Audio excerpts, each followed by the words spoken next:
శక్తి మన మీదకి వచ్చినప్పుడు ఏం కావాలంటే వాక్యము మనలో ఫలించాలి. హల్లెలూయా.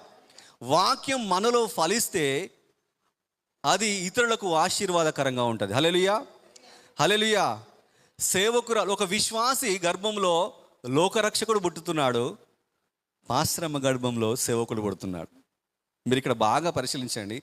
విశ్వాసి గర్భంలో దేవుని కుమారుడైన క్రీస్తు పుడితే, యాజకుని యొక్క భార్య గర్భంలో సేవకుడు బాప్తిసం ఇచ్చే యోహాను పుడుతున్నా కూడా ఆమె పరిశుద్ధాత్మతో నిండుకున్నదే. ఏమంటుందంటే నా ప్రభు తల్లి అని. ఎలా పరిశీలించిందంటే దేవుని యొక్క ఆత్మ ఎప్పుడైతే తనను బోధించింది, ఈమె ప్రభు తల్లి నీ దగ్గరికి వచ్చినప్పుడు, తన గర్భంలో ఉన్న శిశువు గంతులు వేసినప్పుడు నా ప్రభు తల్లి నా దగ్గరికి.